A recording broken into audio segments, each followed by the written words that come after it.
बुल्ली ने 2 दिन पहले ही एक पिज्जा स्टोर में डिलीवरी बॉय का काम शुरू किया है। बुल्ली सुबह 10 बजे से रात 10 बजे तक पिज्जा डिलीवर करता है। बुल्ली अपनी शिफ्ट का लास्ट पिज्जा डिलीवर करके जैसे ही स्टोर पहुंचा, बॉस ने बुल्ली को देखते ही डांटना शुरू कर दिया। बुल्ली, तुमने टाइम देखा है, पूरे आधे घंटा लेट हो तुम्हें पता होना चाहिए कि हमें टाइम पर पिज्जा डिलीवर करना होता है, वरना इस नुकसान के पैसे तुम्हें अपने पास से देने पड़ेंगे। पिछले आधे घंटे से ये पिज्जा यहाँ पड़ा हुआ है, जाओ इसे जल्दी डिलीवर करो।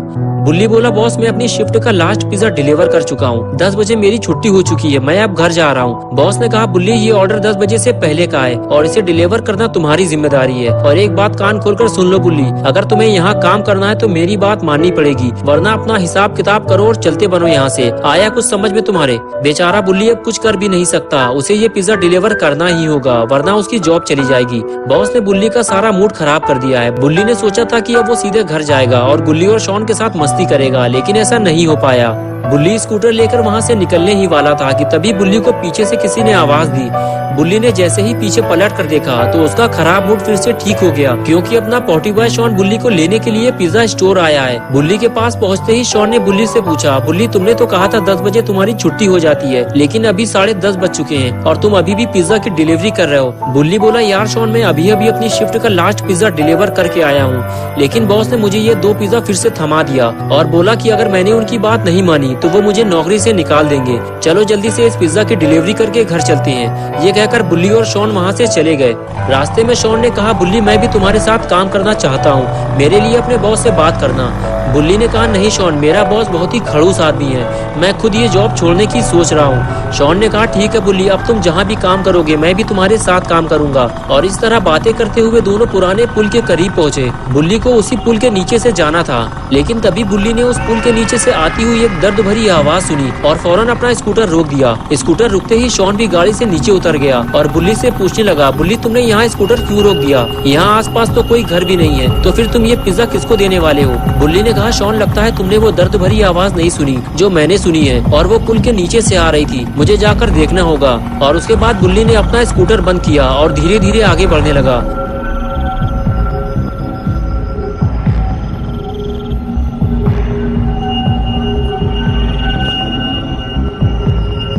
शॉन ने बुल्ली से कहा, रुक जाओ बुल्ली, आगे मत जाना, मुझे वहाँ कुछ गड़बड़ लग रही है, मुझे तो ये समझ में नहीं आ रहा कि वहाँ इतना अंधेरा क्यों है। बुल्ली बोला, चुप हो जाओ शॉन, उस पुल के नीचे कोई है, चिल्लाओ मत वरना लेने के देने पड़ जाएंगे। शॉन बोला, मुझे लगता है वहाँ की लाइटें किसी ने जानबूझकर बंद की हैं।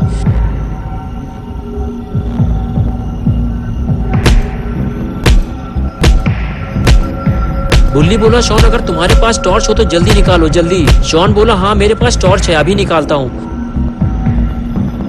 बुल्ली, ये रही टॉर्च, बताओ अब इसका क्या करना है? बुल्ली बोला, टॉर्च सामने मारो शॉन, वहाँ पे कोई खड़ा हुआ है। शॉन ने जैसे ही टॉर्च मारी दोनों के होश उड़ गए।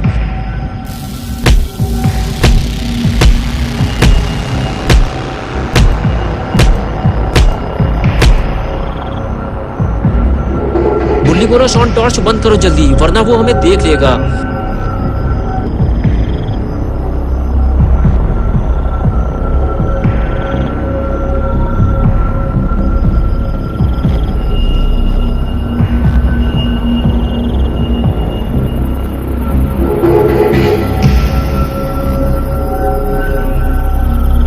खूनी पी के वहाँ से जाते ही बुल्ली ने शॉन से कहा, शॉन कूदो जल्दी और निकलो यहाँ से। एक एक करके दोनों नीचे कूदे और वहाँ से जाने लगे।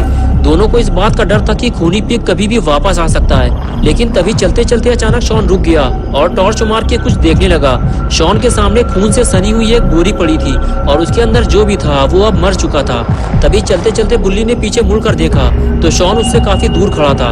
बुल्ली बोला, शॉन वहाँ क्या कर रहे हो तुम, तुम्हारा दिमाग तो ठीक है ना? शॉन बोला, बुल्ली खूनी पिग ने किसी को बोरी में बंद करके मार दिया है, हमें जल्दी घर वापस चलना चाहिए। बुल्ली ने कहा, शॉन हम वापस घर नहीं जा सकते, आज की रात हमें कहीं और गुजारनी पड़ेगी, सुबह होते ही हम यहाँ से निकल जाएंगे। कुछ दूर चलने के बाद बुल्ली और शॉन को एक घर दिखाई दिया जो कि काफी बड़ा था। उस घर की लाइट भी चालू थी, यानी कि उस घर में कोई न कोई तो रहता जरूर होगा। शॉन ने बुल्ली से कहा, बुल्ली हमारी जान बच सकती है अगर आज की रात हमें इस घर में रुकने का मौका मिल जाए तो।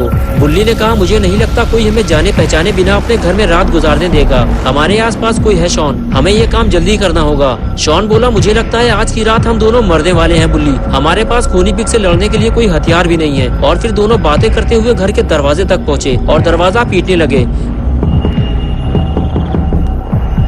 काफी देर बाद भी जब किसी ने दरवाजा नहीं खोला तो बुल्ली ने शॉन से कहा, मुझे नहीं लगता शॉन कोई इतनी रात में हमारे लिए अपने घर का दरवाजा खोलेगा। हमें रात गुजारने के लिए कोई और जगह ढूंढनी होगी। लेकिन तभी अचानक से घर का दरवाजा खुलता है और वो आदमी जिसने दरवाजा खोला था बुल्ली और शॉन पे भड़कने लगता है। कौन हो तुम लोग और क्यों दरवाजा पीट पीट कर तोड़े डाल रहे हो? बुल्ली ने कहा, माफ कीजिएगा सर, हम आपको परेशान नहीं करना चाहते थे, लेकिन हमारी जान को खतरा है। मेरा नाम बुल्ली है और मैं एक डिलीवरी बॉय हूँ। मैं अपने दोस्त शॉन के साथ पिज्जा डिलीवरी करने जा रहा था, लेकिन जैसे ही पुराने पुल के पास पहुंचा मैंने एक खूनी को देखा जो पिग की कॉस्ट्यूम पहने हुए था और उसने हमारे सामने ही किसी को बोरी में बंद करके पीट पीट कर मार डाला और अब वो हम दोनों को मारना चाहता है। तभी वो आदमी बोला, देखो मैं तुम्हारी कोई बकवास नहीं सुनना चाहता। मैं सुकून से बिस्तर में लेटकर टाइटैनिक मूवी देख रहा था। जहाज बर्फ से टकराकर डूबने ही वाला था कि तभी तुम दोनों ने दरवाजा पीट पीट कर मेरा दिमाग खराब कर दिया। जाओ चले जाओ यहाँ से, मैं तुम्हारी कोई मदद नहीं कर सकता। ये कहकर उस आदमी ने दरवाजा बंद कर लिया और इसी के साथ बुल्ली और शॉन की सारी उम्मीदों पर पानी फिर गया। लेकिन फिर भी शॉन चिल्लाता रहा, प्लीज अंकल हमें अंदर आने दो, सुबह होते ही हम यहाँ से चले जाएंगे।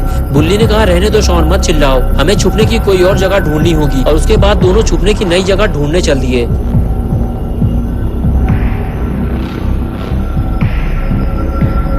शॉन ने कहा, बुल्ली इस तरह हम कब तक मारे मारे फिरते रहेंगे? ऐसे तो हमें खूनी पिग आसानी से देख लेगा और हम मारे जाएंगे।